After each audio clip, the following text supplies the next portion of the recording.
بسم الله الرحمن الرحيم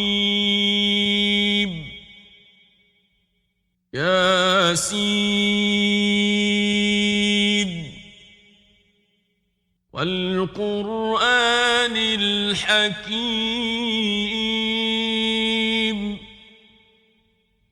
إنك لمن المرسلين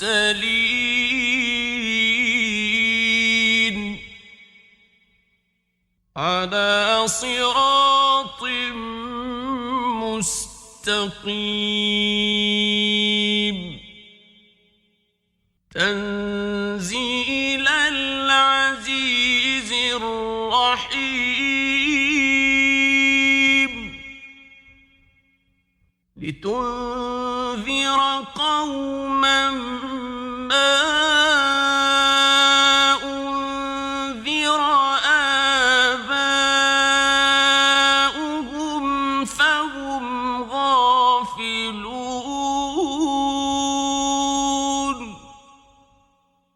لقد حق القول على أكثرهم فهم لا يؤمنون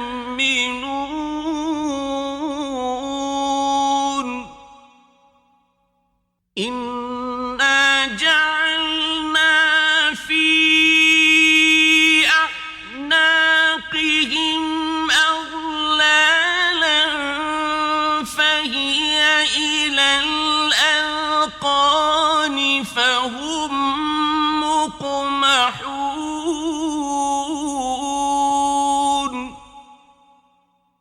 وجعلنا من بين أيديهم سدا ومن خلفهم سدا فأغشيناهم فهم لا يبصرون وسواء عليهم أأنذرتهم أم لم تنذرهم لا يؤمنون إنما تنذر من اتبع الذكر وخشي الرحمن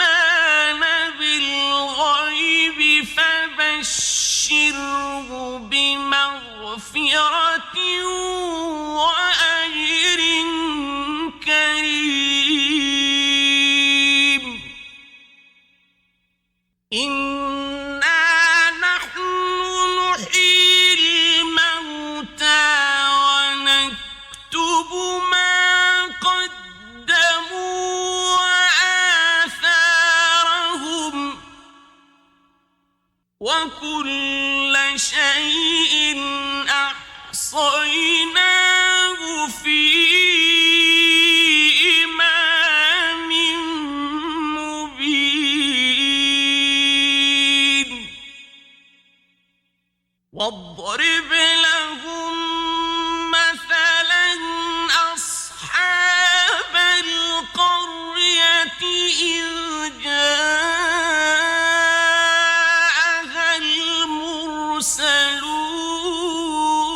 المرسلون إذ أرسلنا إليهم اثنين فكذبوهما فعززنا بثالث فقالوا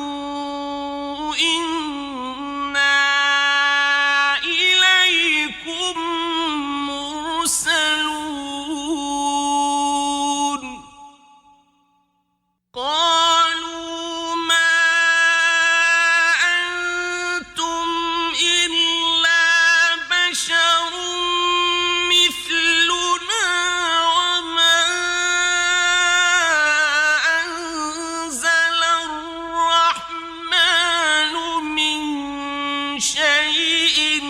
إن أنتم إلا تكذبون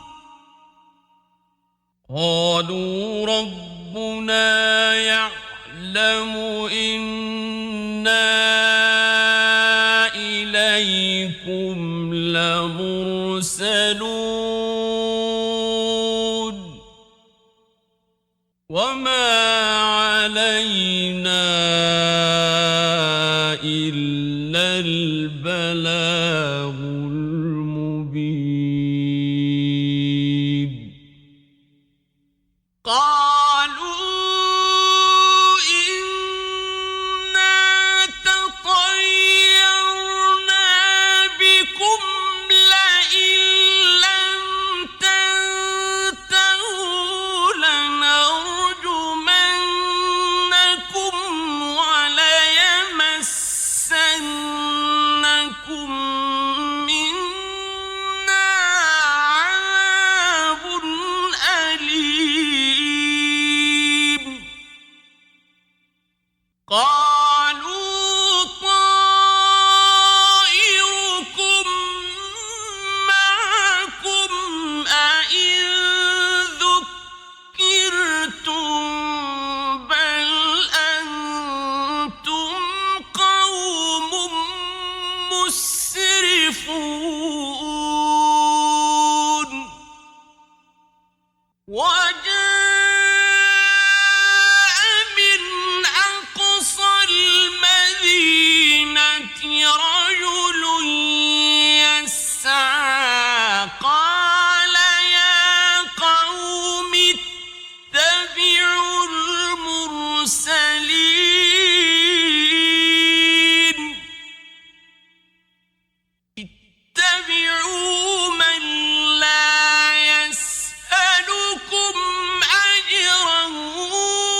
وهم مهتدون وما لي لا أعبد الذي فطرني وإليه ترجعون أأتخذ من دونه آلهة إن يردني الرحمن بضر لا تغن عني شفاعتهم شيئا ولا ينقذون إني إذا لفي ضلال مبين إني آمنت بربكم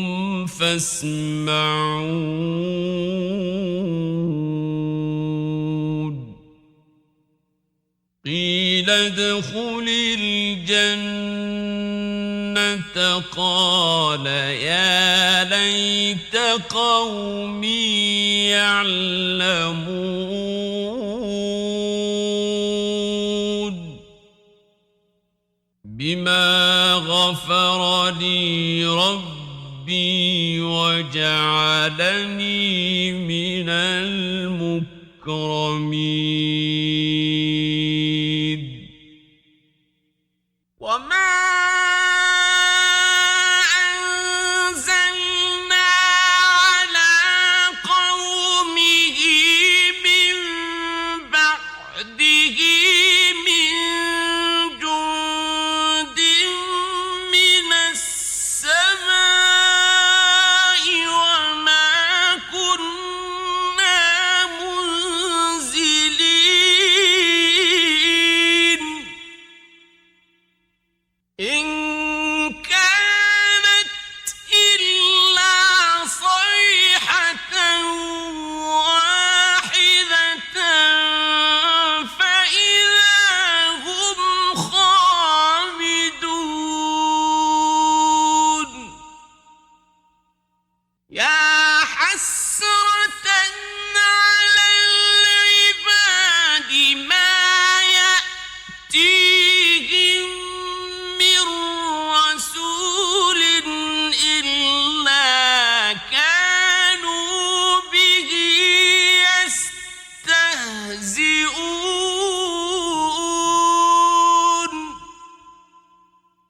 ألم يروا كم أهلكنا قبلهم من القرون أنهم إليهم لا يرجعون وإن كل لما جميع لدينا محضرون وآية لهم الأرض الميتة أحييناها وأخرجنا منها حبا فمنه يأكلون وجعلنا فيها جنات من نخيل وأعناب وفجرنا فيها من العيون ليأكلوا من ثمره وما عملته أيديهم أفلا يشكرون سبحان الذي خلق الأزواج كلها مما تنبت الأرض ومن أنفسهم ومما لا يعلمون وآية لهم الليل نسلخ منه النهار فإذا هم مظلمون والشمس تجري لمستقر لها ذلك تقدير العزيز العليم والقمر قدرناه منازل حتى عاد كالعرجون القديم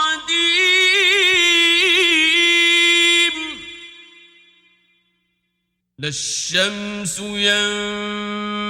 ينبغي لها أن تدرك القمر ولا الليل سابق النهار وكل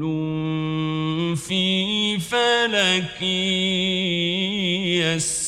يسبحون وآية لهم أنا حملنا ذريتهم في الفلك المشحون وخلقنا لهم من مثله ما يركبون وإن نشأ نغرقهم فلا صريخ لهم ولا هم ينقذون إلا رحمة منا ومتاعا إلى حين وإذا قيل لهم واتقوا ما بين أيديكم وما خلفكم لعلكم ترحمون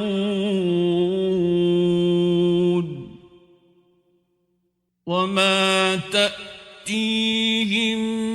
من آية من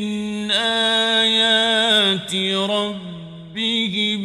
إلا كانوا عنها معرضين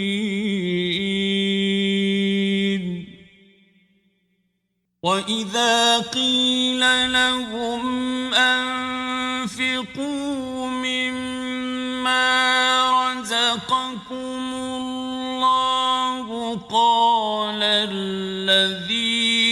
كفروا للذين آمنوا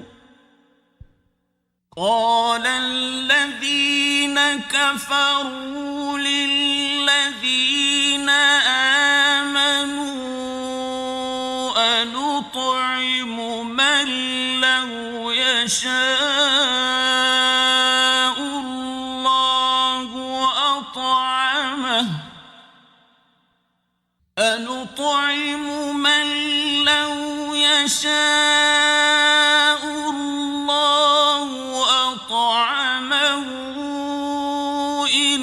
أنتم إلا في ضلال مبين ويقولون متى هذا الوعد إن كنتم صادقين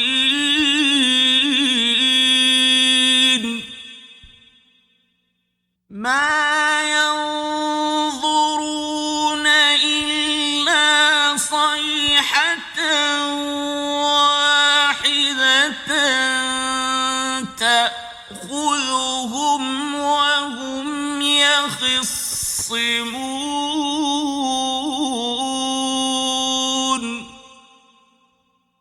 فلا يستطيعون توصية ولا إلى أهلهم يرجعون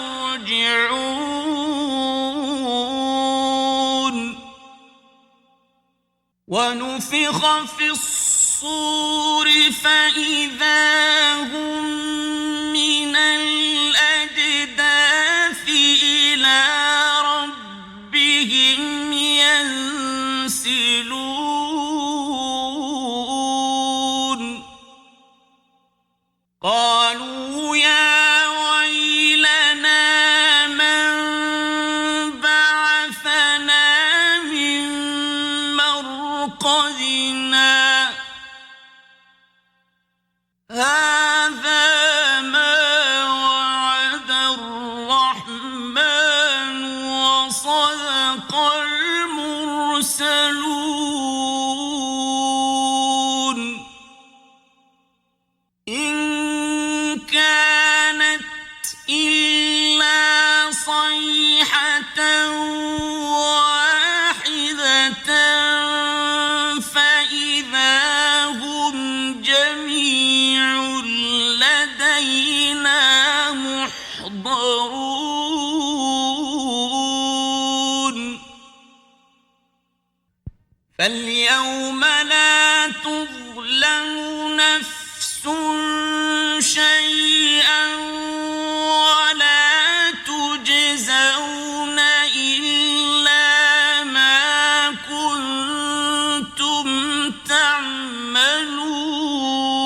تعملون إن أصحاب الجنة اليوم في شغل فاكهون هم وأزواجهم في ظلال على الأرائك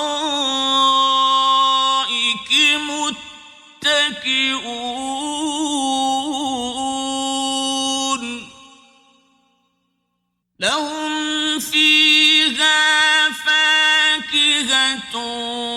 ولهم ما يدعون سلام قولا من رب رحيم وامتازوا اليوم أيها المجرمون ألم أعهد إليكم يا بني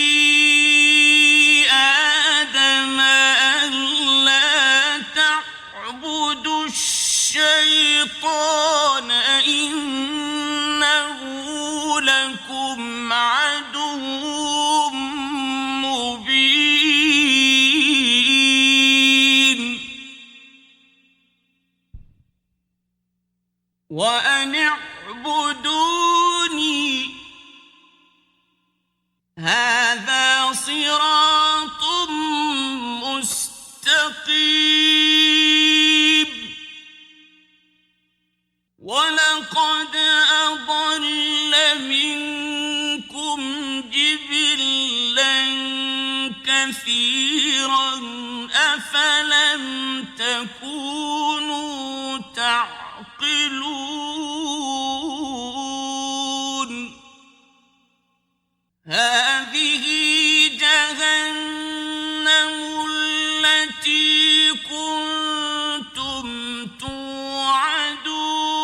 توعدون اصلوها اليوم بما كنتم تكفرون اليوم نختم على أفواههم وتكلمنا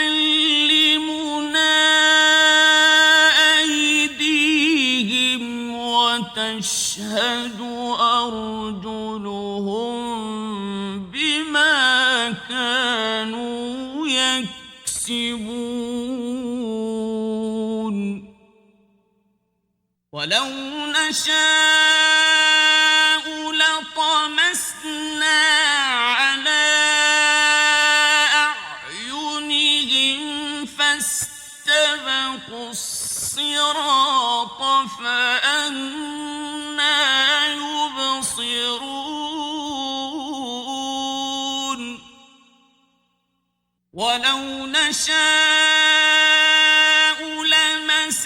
لمسخناهم على مكانتهم فما استطاعوا مضيا ولا يرجعون ومن نعمره ننكسه في الخلق أفلا يعقلون وما علمناه الشعر وما ينبغي له إن هو إلا ذكر وقرآن مبين لينذر من كان حيا ويحق القول على الكافرين أولم يروا أنا خلقنا لهم مما عملت أيدينا أنعاما فهم لها مالكون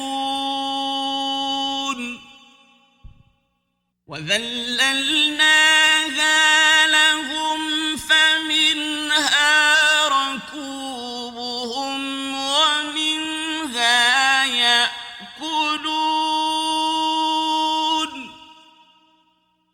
ولهم فيها منافع ومشارب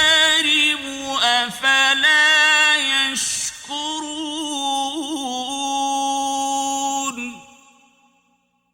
واتخذوا من دون الله آلهة لعلهم ينصرون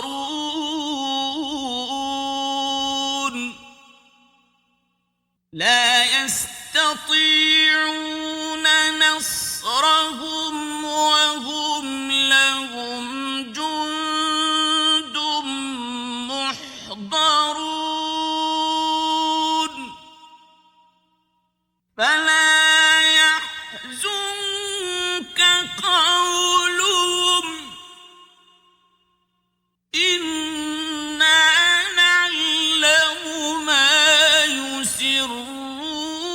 وما يعلنون أولم ير الإنسان أنا خلقناه من نطفة فإذا هو خصيم مبين وضرب لنا مثلا ونسي خلقه قال من يحيي العظام وهي رميم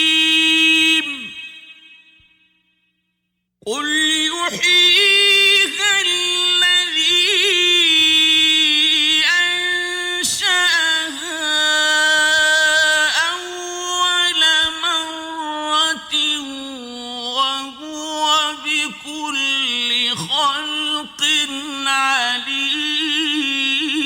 عليم الذي جعل لكم من الشجر الأخضر نارا فإذا أنتم منه توقدون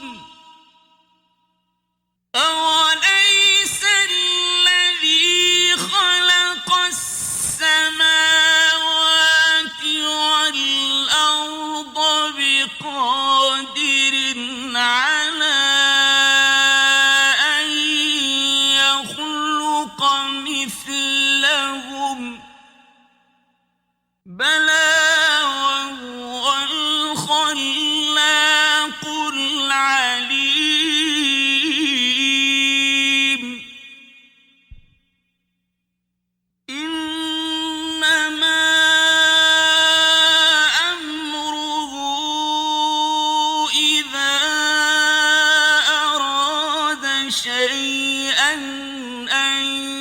يقول له كن فيكون فسبحان الذي بيده ملكوت كل شيء